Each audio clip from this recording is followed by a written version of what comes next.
Oi, gente. Boa tarde. Como vocês estão? Espero que todos estejam bem. Vamos dar início a mais uma semana de nossas atividades. Hoje é aula de português. Nosso assunto será bem legal sobre festas juninas.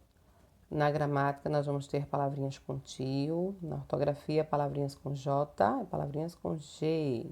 Então vamos lá.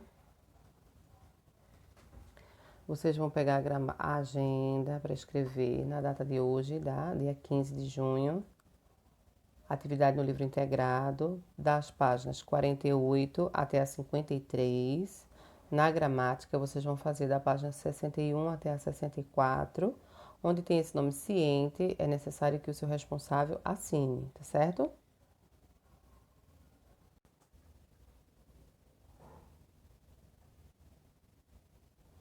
Bem, na página 48, você tem uma imagem. Então, você vai observar esta imagem e vai dizer o que ela representa. Quem sabe falar o que essa imagem representa? Muito bem, a imagem representa uma festa junina, não é? Uma festa tipicamente brasileira que ocorre sempre no mês de junho. Porém, este ano não acontecerá por conta da pandemia, infelizmente, não é verdade? Essa festa, ela retrata os costumes, as tradições, principalmente do povo nordestino, tá? É muito comum as pessoas acenderem fogueiras, comerem comidas típicas feitas de milho, certo? É, tem as quadrilhas também, as pessoas se caracterizam, é uma festa muito legal. Certamente você já deve ter participado na escola também, não é isso? Então vamos lá. No primeiro quesito, você já havia visto uma pintura como essa? O que está retratado nela? Então não precisa você escrever no livro, é só você falar. Segundo, o que mais chamou a sua atenção nessa obra?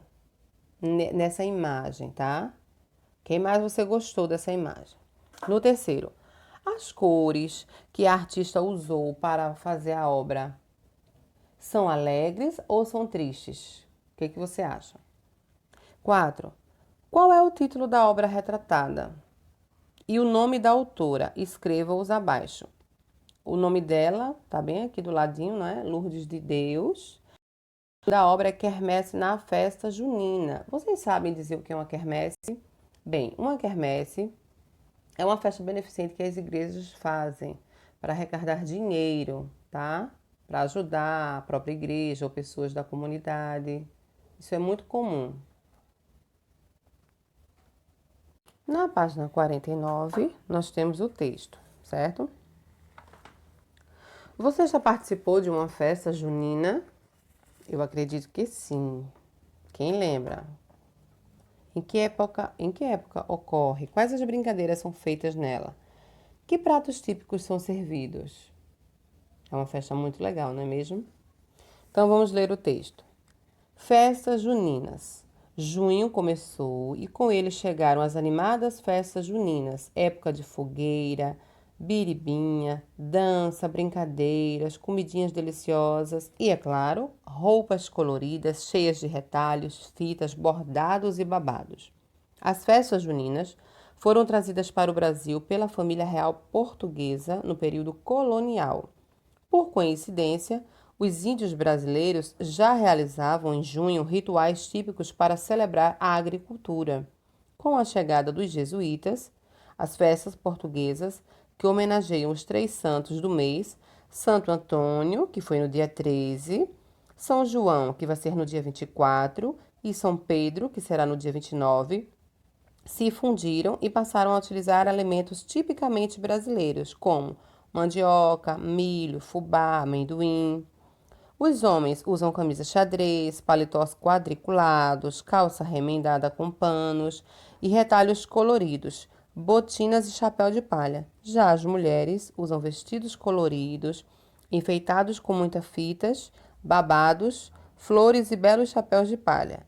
Na hora de escolher o traje para dançar quadrilha e se divertir na festa, o que vale mesmo é escolher algo bem colorido e divertido. Xadrezes, florais grandes e pequenos, listras, quadriculados, tecidos leves e pesados, misture tudo. A mistura, inclusive, é uma das características da roupa junina. Para os meninos, não pode faltar bigode e dente preto. Já as meninas não podem esquecer de fazer as clássicas trancinhas ou Maria Chiquinhas e fazer sardinhas nas bochechas. Gabi Rossi quem escreveu esse texto, tá? No vocabulário, nós temos algumas palavrinhas que vocês não conhecem. Então, o período colonial. O que foi o período colonial? É a época da história do Brasil que vai de 1500 até 1822, quando o Brasil ele era subordinado de Portugal, quando Portugal dominava as nossas terras. Quadrilha, uma dança típica das festas juninas. Eu acredito que muita gente já dançou essa quadrilha, né? Já dançou uma quadrilha. No primeiro quesito, você vai procurar no texto o nome de 4 alimentos tipicamente brasileiros que são típicos das festas juninas e escreva-os a seguir. No segundo, você vai escrever também alguns doces que são feitos com esses alimentos. Terceiro, o que homens e mulheres dançam nessas festas? Muito fácil, não é mesmo? O quarto quesito, você vai utilizar palavrinhas com já, gi, joju, completar e depois escrever ao lado. No segundo, você vai completar as palavrinhas com gé e gi. No terceiro, você vai escrever o que se pede. Na palavra jiboia, você vai colocar só as consoantes. Na palavra jiboia, só encontro vocálico. Na palavra ginástica, a sílaba tônica, ou seja, a sílaba mais forte. Na palavra amigo, você vai escrever no aumentativo. Brejo, você vai colocar o encontro consonantal. E na palavra cimento, você vai escrever as vogais. Já na palavra girassol, você vai contar o número de letras, certo? No quarto quesito, você vai juntar as sílabas e formar palavras. Então, aqui tem número 1, bi, 2, bei, 3, jó, 4, cá, 5, ju, 6, di, 7, gó e 8 já.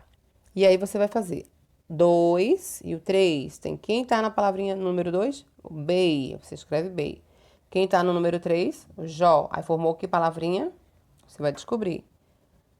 Depois tem uma partezinha para reescrever a frase com letra cursiva. A letra cursiva é a letra que você faz à mão, tá certo? Na página 51, na parte de gramática, observe essas duas imagens que nós temos. Um balão e um menino, chamado João. Repare que tem duas letrinhas, as letrinhas A estão com um sinal gráfico em cima, estão em negrito. Esse sinal gráfico ele é chamado de tio. Para que ele serve? Nós colocamos o tio sobre a vogal O e A para dar um som nasal, ou seja, para que o som saia tanto pela boca quanto pelo nariz. Então, quando a palavrinha tem um tio em cima da vogal, essa cobrinha que a gente chama de cobrinha, né? Ela dá um som nasal, que é o som sai tanto pela boca quanto pelo nariz. Então, João, balão, melão. Já na parte da gramática, no número 1, você vai colocar as palavrinhas. Você já tem as palavrinhas escritas, você vai apenas colocar o tio em cima das vogais. A ou O para dar um som nasal.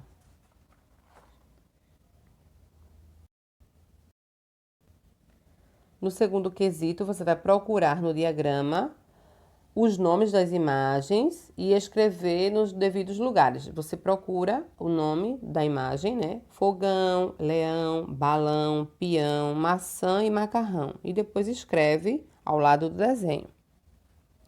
Na página 53, você vai sublinhar a sílaba tônica. Lembra da sílaba tônica, que é a sílaba mais forte de uma palavra? E para você saber qual é a sílaba tônica, tem uma dica.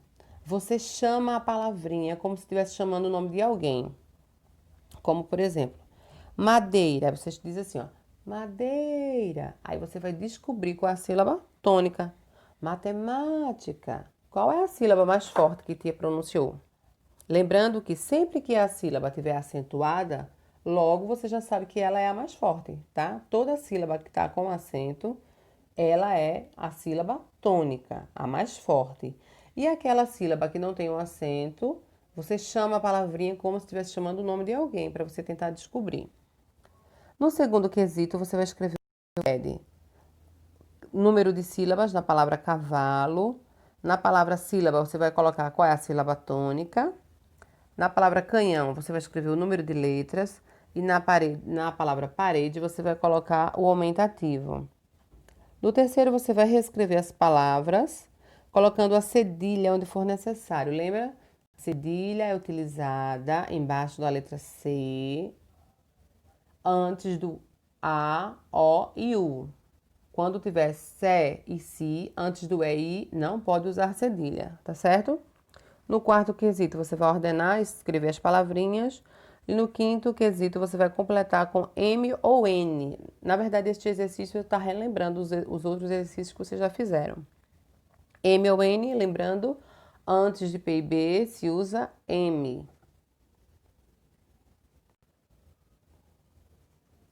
Na parte de gramática, você vai colocar o tio no primeiro quesito, onde for necessário. Você vai ler as palavras, as frases, e nas palavrinhas, onde necessitarem do tio, você coloca, certo? No segundo quesito, você vai copiar as frases, substituindo as imagens pelos nomes. Então, você escreve a palavrinha embaixo e no lugar do nome, do desenho, você escreve o nome. Por exemplo, coração. Aí tem um desenho de um coração. E embaixo escreve a palavrinha, tá? Então, coração, leão, mamão, facão e botão. No terceiro quesito, você vai circular apenas as palavras que devem ter tio e depois você vai escrever embaixo, colocando o tio sobre a letra correta, certo? Todas elas estão sem tio. Aí você vai circular quais as palavrinhas deveriam ter o tio e escreve embaixo. Já no quarto quesito, você vai completar os quadradinhos escrevendo as palavras que tem tio. Você vai escrever o nome dos desenhos nos quadrinhos, certo? Na parte de ortografia, você vai fazer palavrinhas com R e dois R's. Lembrando que na separação silábica, dois R's não podem ficar juntos, certo? Eles devem ficar em sílabas separadas. E também não pode começar nenhuma palavra com dois R's, tá? Tem o R brando, que é o R fraco, quando ele está no meio das vogais, e o R forte, que é no início das palavras, certo? Isso para completar línguas. No segundo, você vai colocar as sílabas em ordem e formar palavrinhas. No terceiro, também continuar completando com R ou dois R's, lembrando, não pode começar uma palavrinha com dois R's. E no quarto quesito, separar as sílabas, tá? Também não pode esquecer que não pode deixar juntos dois R's na separação silábica, certo? Então, fique com Deus, beijos, até a próxima.